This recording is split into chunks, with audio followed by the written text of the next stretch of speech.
안녕하세요. 반갑습니다. 저는 더 미라클 대표원장 김현정입니다. 저는 비서이자 남편 이화평입니다. 오늘은 더 미라클에서 많이 시술하고 있는 필러에 대한 이야기를 한번 해볼까 합니다. 필러는 히알루론산 성분으로 꺼져 있는 볼륨을 채우는 시술이다, 이렇게 이해하시면 될 것 같습니다. 간혹 보톡스하고 헷갈려 하시는 분들이 계시는데요. 보톡스는 근육의 움직임을 막아주는 시술이라면 필러는 근육과는 관련 없이 꺼져 있는 공간을 메꿔서 볼륨을 만들어주는 그런 시술이 되겠습니다. 혹시 필러 말고도 볼륨을 채울 수 있는 다른 방법도 있나요? 보형물을 넣는 수술의 방법이 있고요. 네. 네, 스컬트라와 같이 콜라겐 촉진 유도 주사를 놓는 방법이 있습니다. 수술로 보형물을 넣었을 때는 흉이 남을 수가 있고, 또한 넣은 삽입한 보형물이 문제가 생겼을 때는 다시 수술을 해서 제거해야 한다는 그런 불편감이 있습니다. 그에 비해서 필러는 짧은 시간 안에 볼륨과 모양을 만들 수 있음에도 불구하고 그런 흉터가 남거나 일상생활에 지장을 줄 만큼 회복 기간이 그렇게 오래 걸리지 않는다는 그런 장점이 있습니다. 또 다른 장점은 없나요? 네, 있습니다. 이런 고객님도 계세요. 제가 수술하기는 너무 무서운데요. 만약에 하게 된다면 저는 어떤 모습이 될지 필러를 한번 해보고 싶어요. 이런 고객님들 계시는데, 해봤더니 너무 마음에 든 거예요, 그게. 그런데 진짜 수술을 다시 하셔야 될 때는 그 필러를 녹이셔야 되거든요. 언제든지 녹이실 수 있는 지우개 주사가 있다는 게 필러가 가지고 있는 가장 큰 장점이 되겠습니다.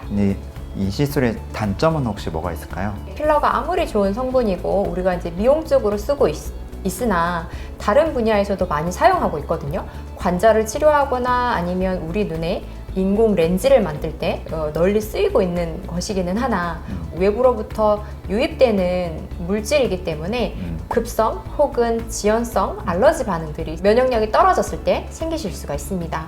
그런데 이제 이런 것들은 면역력을 회복하면 자연스럽게 좋아지는 것이나, 그 이전 빨리 좋아지시게 하기 위해서 한 2, 3일 정도 약을 복약하시거나 엉덩이 주사를 맞으시거나 그러셨을 때는 언제 그랬냐는 듯이 굉장히 빨리 좋아지실 수 있으니까 너무 크게 걱정하시지 않으셔도 괜찮을 것 같습니다. 하지만 그런 일이 반복이 된다면 그럴 때는 녹이는 것도 고려해 보셔야 할 일일 것 같습니다.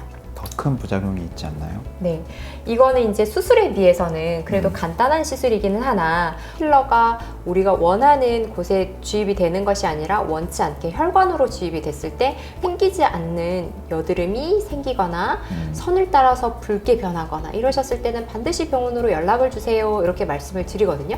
그런데 이거는 상당히 중요한 사인이에요.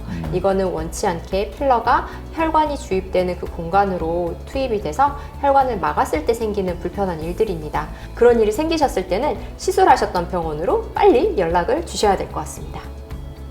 제가 궁금한 게 있는데, 네, 이 필러가 종류가 엄청 많잖아요. 엄청 많죠. 주변에서도 이게 수입산이 좋냐, 국산이 좋냐, 뭐가 좋냐, 그런 게 너무 많아요. 네, 그 맞아요. 차이에 대해서 혹시 해주실 말씀이 있으신가요? 네, 히알루론산이라는 분자와 분자를 연결을 해서 많이 결합을 시켰을 때 이게 하나의 필러가 되는 거거든요. 필러의 탄성을 얼마나 좋게끔 만들 거야, 그리고 이 필러가 얼마나 오래 유지되게끔 만든 거야, 이게 다 기술력이거든요.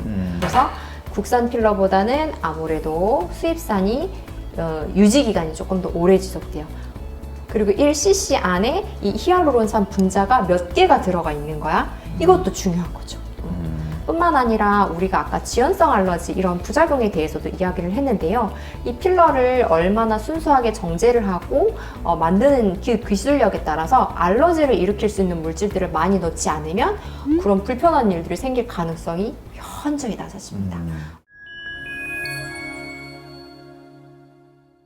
많은 네. 고객님들이 필러 시술은 받으시지만 실제로 필러가 어떻게 생겼는지 보지 못하신 분들이 많이 있으실 것 같아서 필러가 어떤 모양인지, 어떻게 담겨져 있는지 이런 것들을 한번 보여드리는 필러 언박싱 시간을 가져보도록 하겠습니다. 이렇게 뜯었더니 두 가지 필러가 2cc가 들어가 있네요. 한 개를 뜯어보도록 하겠습니다. 이렇게 시린지에 필러가 1cc가 담겨져 있고요. 그리고 여기에는 이렇게 주사기도 같이 동봉이 돼 있어요. 자, 이제 필러가 어떤 모습으로 나오게 되는지 제가 여기에다가 한번 짜보도록 하겠습니다. 젤리 같아.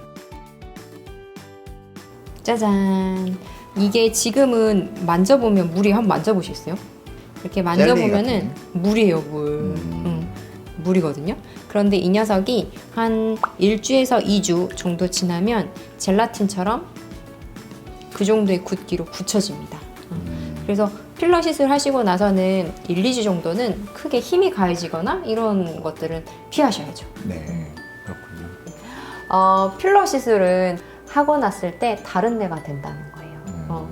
그게 저는 참 좋더라고요. 그런데 뭔가 욕심을 내거나 이랬을 때는 원치 않은 불편한 일들이 생기실 수 있습니다. 그래서 고객님 안전하고 예뻐지실 수 있기 위해서는 너무 과하지 않게끔 시술을 하시는 걸 추천드리고 싶습니다.